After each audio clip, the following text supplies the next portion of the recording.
요즘 우리 한국 사회를 이렇게 보면 사람들의 어떤 그 기대 수준치가 굉장히 높은 것을 볼 수 있어요. 그러다 보니까 참 만족감을 좀 잃어버린 사회가 아닌가. 그리고 더 많은 것을, 더 높은 곳을 올라가기 위한 어떤 그 과도한 어떤 경쟁들이 이루어지고 있는 것을 볼 수 있습니다. 결국 그것은 나의 생존 확률을 높이기 위해서 다른 사람들과의 경쟁에서 내가 이겨야 된다라고 하는 그런 그 마음들이 넘쳐나게 되는 거죠.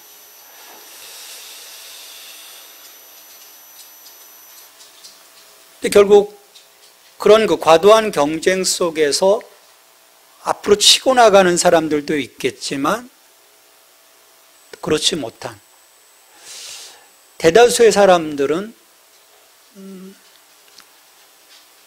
어떻게 보면 실패자처럼 살아가는 그러한 그 모습들.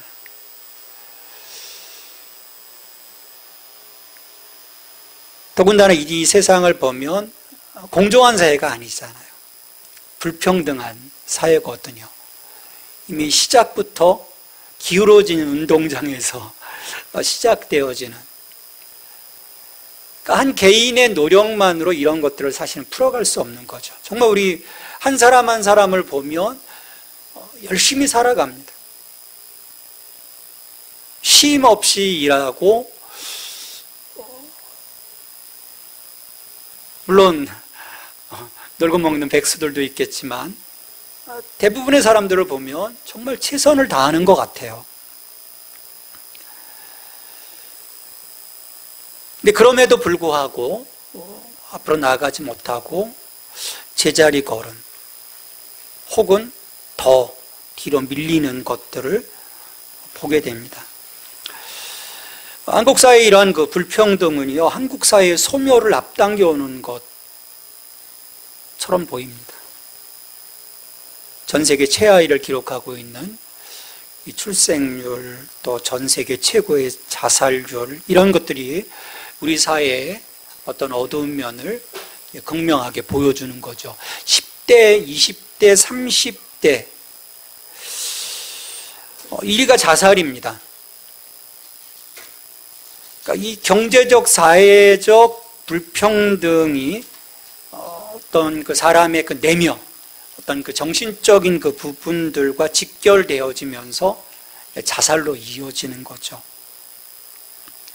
극심한 취업난, 과로와 스트레스, 빈곤, 절망, 더 나아질 것 같지 않은 이 사회적 상황 속에서 희망 없음에 대한 어떤 포기. 한 번 실패하면 두 번 기회가 주어지지 않는 그러한 어떤 사회적 분위기 속에서 점점 어떤 그 암울함이 드러나게 되는 것들을 볼 수가 있어요. 물론 이를 위해서 다양한 어떤 해법들을 막 제시를 합니다. 이런 시사 프로그램들을 보면 나와서 전문가들이 이것저것 옳은 소리예요. 옳은 소리이지만 그것이 실제화되지 못하고 있는, 어떻게 보면 인간 중심, 생명 중심의 어떤 그 주변을 돌아볼 수 있는 그런 그 마음들이 실은 상실되어진 이 사회 속에서 다양한 해법들이 제시되어져도 또 다른 문제들이 불거지는 것들을 계속해서 볼 수 있게 돼요.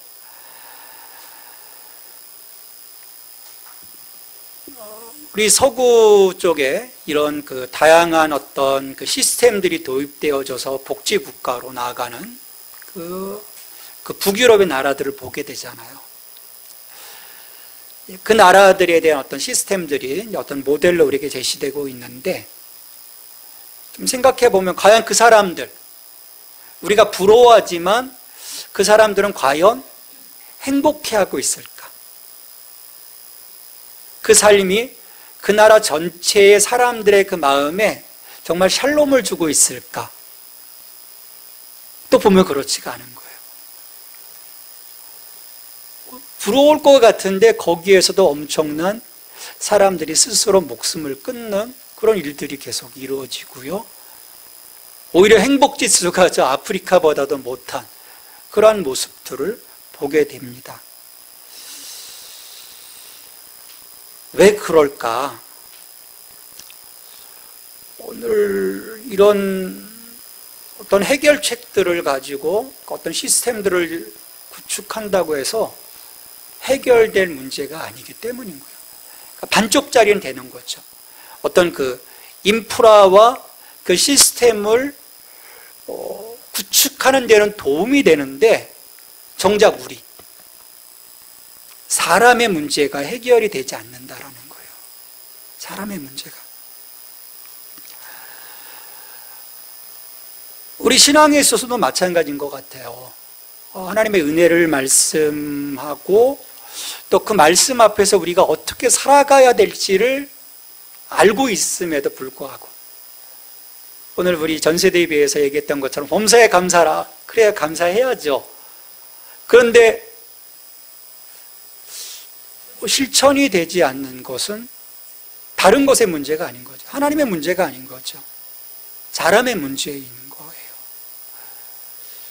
우리 안에 자리하고 있는 이 문제, 이것들을 우리가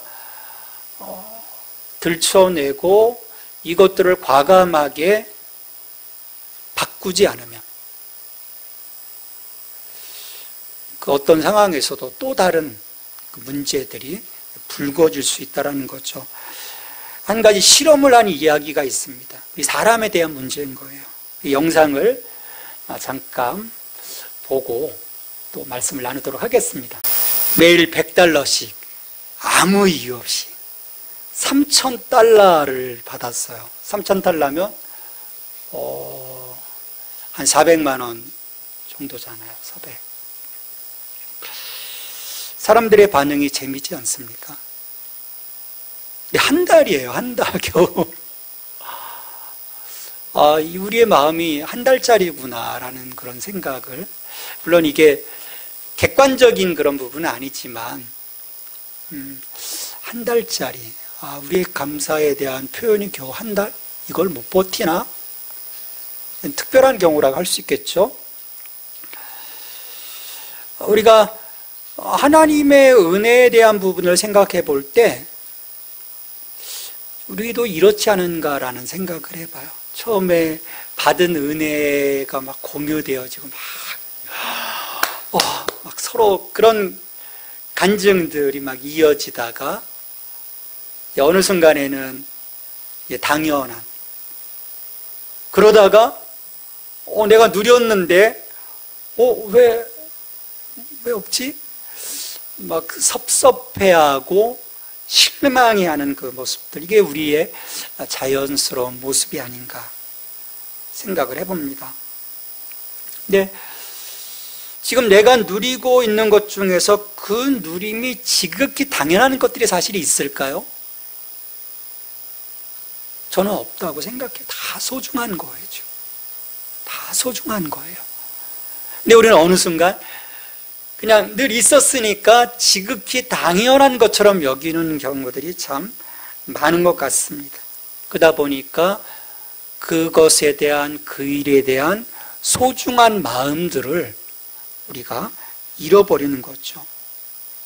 그래서 내가 누리는 것에 대한 어떤 감사보다는 다른 이들과 비교해 괜찮은 삶을 살고 있지 못한 나의 처지에 대해 불만을 갖게 되는, 그렇고 그런 사람으로 전락해 버리는, 어떻게 보면 안타까운 일인 거죠.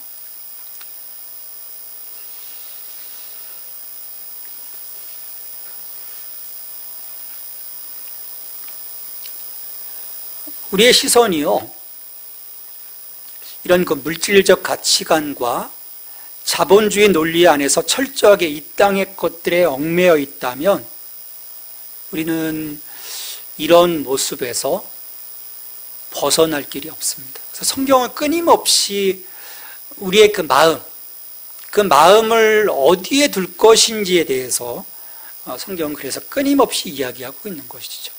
사람이 문제인 거예요. 내가 갖고 있는 건 내 주변의 것들, 그것이 문제가 아니라는 거죠. 그럼 우리의 마음을 어떻게 새롭게 할 수 있을까? 우리의 시선이 어떤 관점으로 바뀌어야 될까? 오늘 우리 하박국 선지자의 이 고백, 선지자에게도 사실은 그런 좀 불편한 마음이 있었어요. 하나님과의 관계 안에서. 왜냐하면 하나님이 이스라엘을 심판하시는데 굳이 왜 악당 같은 저 거룩하지 못한 바벨론을 통해서 하나님 하십니까? 그냥 하나님 적당히 알아서 하시면 되는데, 하나님께 원망하는 것들을 볼 수 있었거든요. 근데 오늘 말씀에서 하박국 선지자가 참으로 중요한 것을 깨닫는 것을 보게 돼요. 이 마지막 부분인 이 3장 16절 19절은 어떤 그 절망 앞에 서 있지만 그것을 넘어서도록 하는 가장 위대한 그 믿음의 고백을 볼 수 있게 되죠. 16절에서 하박국은 하나님 심판 앞에서 절망하고 두려워하는 그런 자신의 마음의 상태를 고백을 합니다. 내가 들었으므로 내 창자가 흔들렸고 그 목소리로 말미암아 내 입술이 떨렸도다. 무리가 우리를 치러 올라오는 환난 날을 내가 기다림으로 썩이는 것이 내 뼈에 들어왔으며 내 몸은 내 처소에서 떨리는도다. 이 세 가지 은유적인 표현이 나와요. 내 창자가 흔들렸다, 내 입술이 떨렸다, 또 썩이는 것이 내 뼈에 들어왔으며 내 몸은 내 처소에서 떨린다. 이런 그 세 가지 은유적인 표현은요, 지금 하나님이 선포하신 바벨론을 통한 그 심판 앞에서 무너져 내릴 대로 무너져 내린 어떤 그 공황 상태, 그 선지자의 그런 그 마음, 내적인 것들을 지금 표현하고 있는 거예요. 만약 이대로라면 모든 것이 다 끝난 거죠. 소망이 없는 거예요. 근데 이런 그 세 가지 절망적인 그 표현을 하면서도 이게 메인이 아닌 거예요. 내가 기다린다라고 하는 표현을 써요. 우리를 치러 올라오는 환난 날을 내가 기다림으로. 이제 정확한 그 히브리어의 원어를 번역하면 이게 사실은 뒷부분으로 들어가는 거예요. 앞에 창자가 흔들린다, 내 입술이 떨렸다, 내 뼈에 두려움이 밀려 들어왔다. 그렇지만 나는 그날을 기다린다라고 하는 표현을 써요.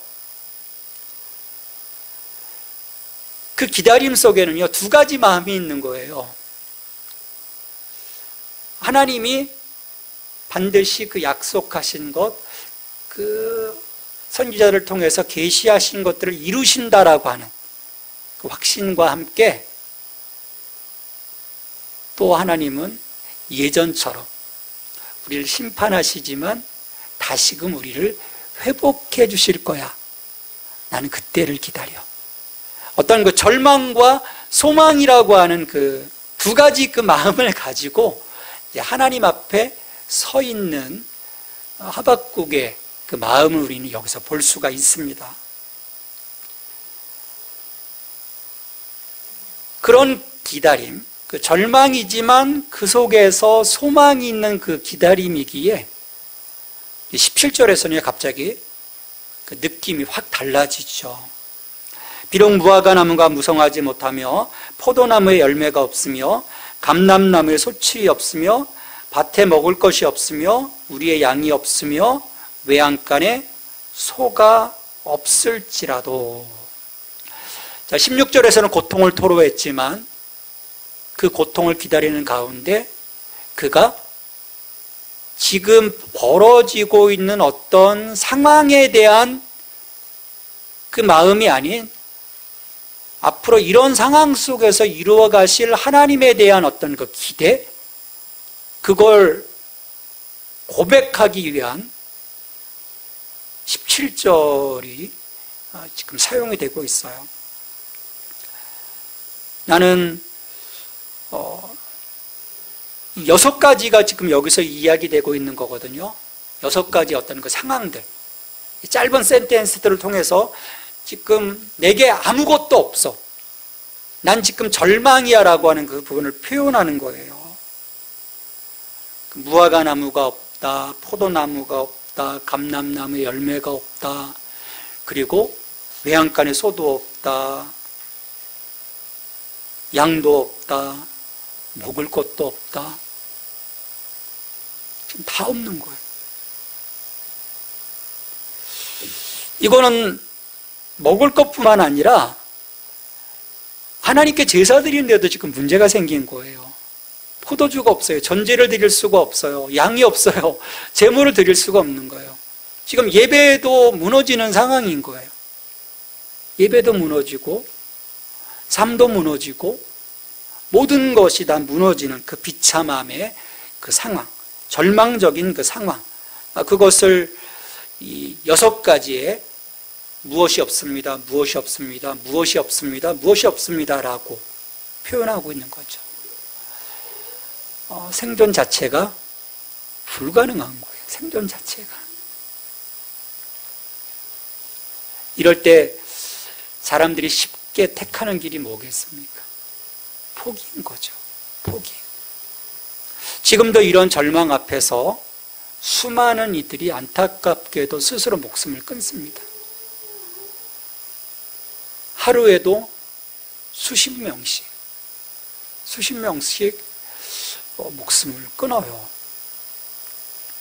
그런데 하박국은요, 이렇게 절망스러운 상황 앞에서 모든 것이 끝났습니다라고 말하지 않아요.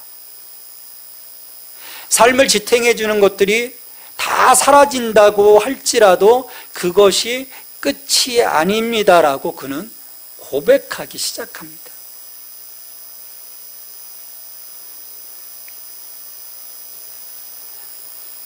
왜 그의 어조가 바뀌었을까요? 없을지라도, 이 모든 것이 없을지라도. 지금 6가지의 어떤 그 삶의 어떤 그 제의적인 그 모든 그 영역 속에서 그를 살아가게 했던 이 모든 기반들이 다 무너진다 할지라도 이것이 진정 우리를 살아가게 하는 힘이 아니라는 것을 깨달은 거예요. 아, 나를 나되게 하고 나를 살아가게 하는 그 힘은 이게 아니었구나. 이건 그냥 우리의 육체적인 어떤 그 제의적인 어떤 의식적인 것들을 이뤄갈 수 있는 그런 요소이지, 나의 삶, 나의 생명을 있게 하는 가장 근원적인 힘의 원천은 아니었다라는 것을 깨달은 거예요. 이것이 우리를 구원하는 궁극적인 주체가 아니라는 거죠.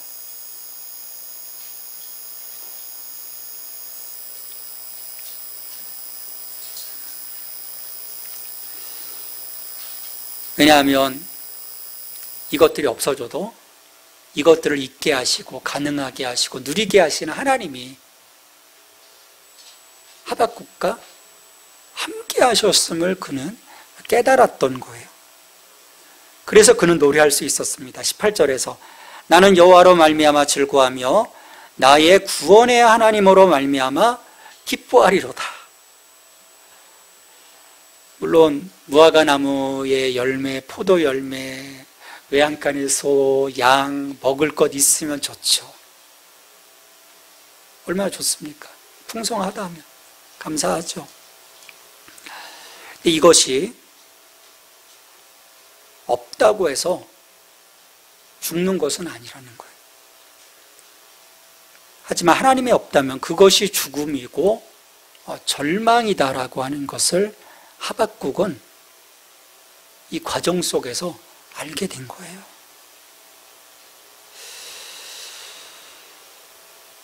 우리가 신앙의 삶을 살아가면서요, 이 지점을 참 놓칠 때가 많은 것 같아요. 내게 정말 중요한 것, 내게 정말 소중한 것이 무엇인지. 그러니까 그만큼 우리가 신앙 가운데 있다고 하지만 이 신앙적인 하나님 자체를 물질적 사관에서, 물질적 시선에서 바라보고 해석하고 그것이 내 안에서 충족되어질 때는 감사하지만 그런 나의 기대치가 충족되지 못할 때는 그 인격적이신 그 하나님을 내가 볼 수 없다. 이것이 가로막는 거죠. 불편하게 하는 거예요. 참된 기쁨과 즐거움이 이 땅으로부터 오는 것이 아님에도 우린 자꾸 내가 누리는 것으로부터 기쁨과 즐거움을 찾으려고 하는, 그것이 우리 삶에서 계속 반복되는 것이죠. 근데 하박국은 아니라는 거예요. 우리의 구원 되신 하나님, 그 하나님 안에서 주어지는 것이다 라고 고백하는 거죠. 그래서 궁극적 구원의 원천이 하나님이시기 때문에 세상의 모든 것을 설령 잃는다고 할지라도 하나님과 동행하며 하나님 안에 거하는 것, 그것이 가장 중요한 일이고 거기서 우리는 소망이 있고 거기에서 즐거움이 있고 거기에서 기쁨이 있다, 거기에 감사가 있다라고 이야기하는 것입니다. 왜냐하면 우리가 절망 중에서도요, 결국은 그것을 이겨내게 하고 우리를 살아가게 하는 힘이 바로 하나님이시기 때문이에요. 내 주머니가 두터워야 힘이 되는 것이 아니라 내 주변에 뭔가 나를 든든하게 서포트해주는 사람이 있어서 내가 힘이 되는 것이 아니라 바로 하나님, 오늘 나와 함께 하시는 그분이 나의 힘이시고 나의 구원이시다. 이것이 매 순간 고백되어질 때 우리는 어떤 상황에 처한다 할지라도 그 상황에서 다시금 앞으로 나아갈 수 있는, 그리고 그런 상황을 있는 그대로 받아들이며 감사할 수 있고요, 그리고 그런 상황 속에서 나와 함께 하시는 하나님 때문에 소망을 잃지 않고 기뻐하고 즐거워할 수 있는 것이죠. 그래서 마지막 19절에서 이 하박국은 바로 하나님이 나의 힘 되신다라고 하는 것을 고백해요. 주 여호와는 나의 힘이시라. 나의 발을 사슴과 같게 하사 나를 나의 높은 곳으로 다니게 하시리로다. 나는 지금 무기력하지만, 난 정말 아무것도 할 수 있는 것이 없지만 하나님이 나의 힘이 되신다면 상황은 달라질 겁니다라고 하는 고백이에요.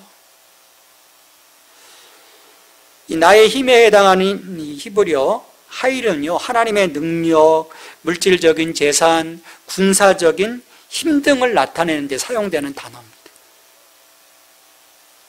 그러니까 하나님이 나의 힘이라고 하는 이런 고백은요, 모든 난관을 다 극복할 수 있는 근원적인 능력이 바로 하나님이시다라고 하는 그런 고백인 거죠.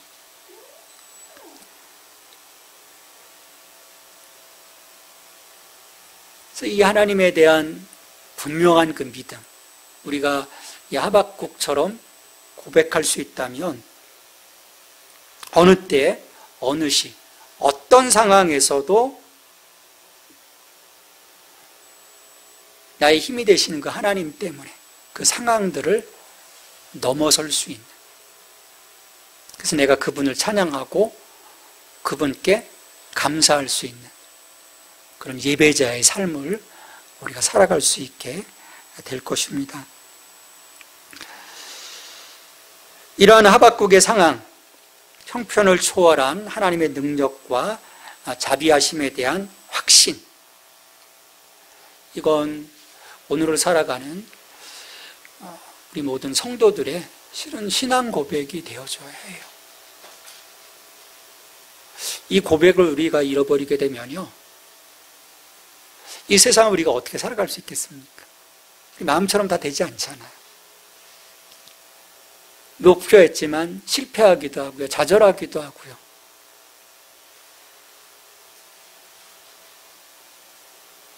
이 고백이 없다면 하나님의 사랑에 대한 그 부분을요, 우리가 정말 확실하게 느끼지 못할 것 같아요. 우리 아이들도 그런 경우들 있잖아요. 엄마 아빠 뭔가 이렇게 엄마 아빠한테 혼나고 나면 엄마 아빠가 날 정말 사랑하시나? 그런 의구심을 갖기도 하거든요. 그러다가도 다시 엄마 아빠는 정말 나를 사랑하는구나, 그걸 알게 되는데,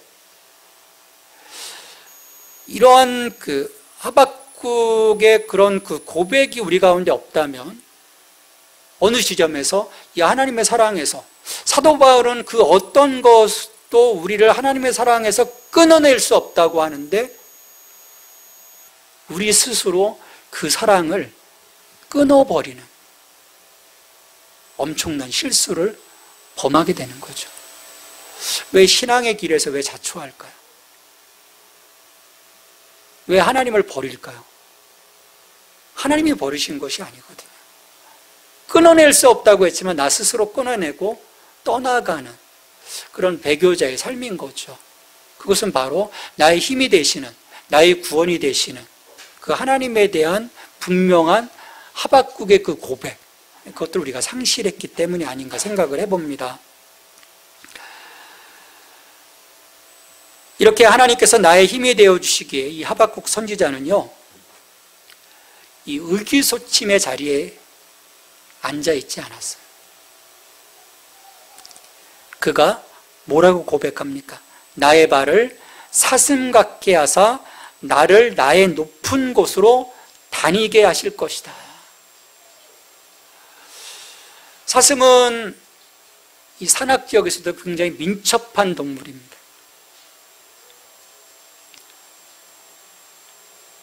굉장히 어떤 그 활동적인 거예요. 이 하박국이 갑자기 이런 어려움을 고백하고 그런 가운데서 나는 하나님 때문에 기뻐하고 즐거워할 거다라고 고백하고 이제 하나님이 나의 힘이 되십니다라고 고백한 다음에 왜 이런 노래를 불렀을까? 회복에 대한 거죠. 회복에 대한. 그 발이 사슴 같다고 하는 것은 승리를 위한 교두보를 이미 확보하고 있다라고 하는 선지자의 고백인 거예요.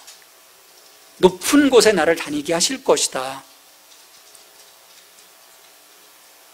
지금 하박국은요, 그 절망 앞에서 의기소침해하고 있는 그런 모습이 아닌 거예요.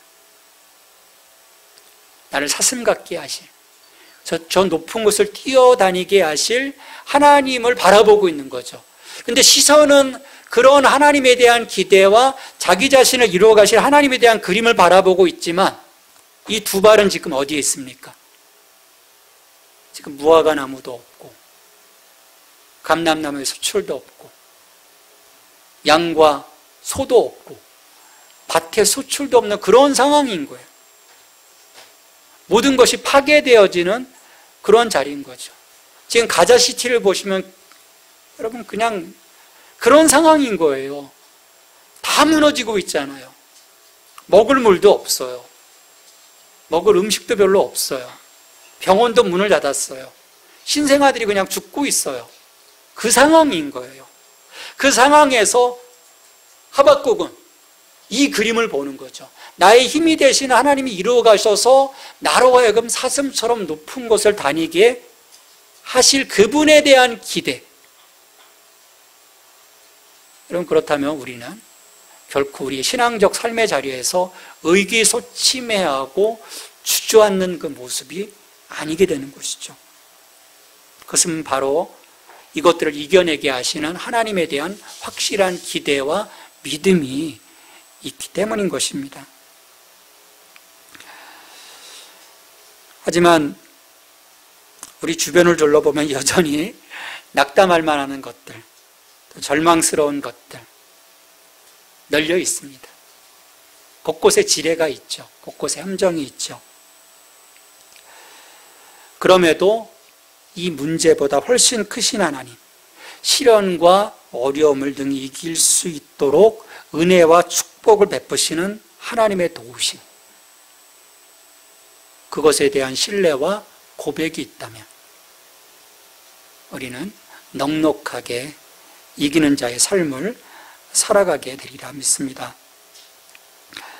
우리는 하박국 선지자의 고백에서 한 가지 교훈을 얻어야 합니다.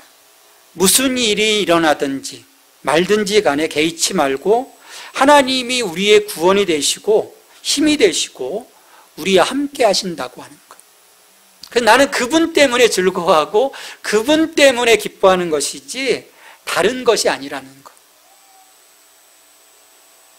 그것이 하박국 선지자가 고백했던 의인은 믿음으로 사는 것이다 라고 하는 그 고백, 그 고백처럼 살아가는 우리들이 아닌가 생각을 해봅니다. 믿음이란 환경과 상관없이 하나님을 사랑하고 섬기는 것을 의미합니다. 그렇게 우리 삶 속에서 오직 우리가 하나님께 충실할 때 우리는 모든 것을 넘어서 이 하나님의 부르심에 걸맞은 삶을 우리가 살아갈 수 있지 않을까 생각을 해봅니다. 오늘도 모든 일에 있어서 그 일이 좋든 설령 힘든 일이든 간에 감사하며 살아가고 우리의 힘이 되시고 구원 되신 하나님 때문에 함께 즐거워하고 함께 기뻐할 수 있는 저와 여러분이 되기를 주님의 이름으로 축원합니다. 하나님, 오늘 하박국의 고백이 우리의 고백이 될 수 있기를 원합니다. 우리가 디디고 있는 이 자리로 인해 우리가 힘들어하고 아파하는 것이 아니라 우리의 마음이, 우리의 시선이 오직 하나님을 향함으로 다시금 새롭게 하시고 회복해 하시고 채워주실 하나님에 대한 그 기대 속에서 기뻐하고 즐거워하고 감사할 수 있는, 우리가 믿음 안에서 의기소침한 자가 아니라 더욱더 적극적으로 주님 앞에 나아가 주님의 이름을 부르고 주님께 예배하는 자로서의 삶을 살아가는 저희들이 될 수 있도록 기름 부어 주시옵소서. 작은 것들 때문에, 이 땅의 것들 때문에 우리의 그 믿음의 모습이 상처받고 꺾이지 않게 하여 주시옵소서. 주님, 우리를 지켜주시옵소서. 이 감사주일에 더욱더 우리의 마음속에 주님을 향한 감사가 넘치고 넘치게 하여 주시옵소서. 예수님의 이름으로 기도합니다. 아멘.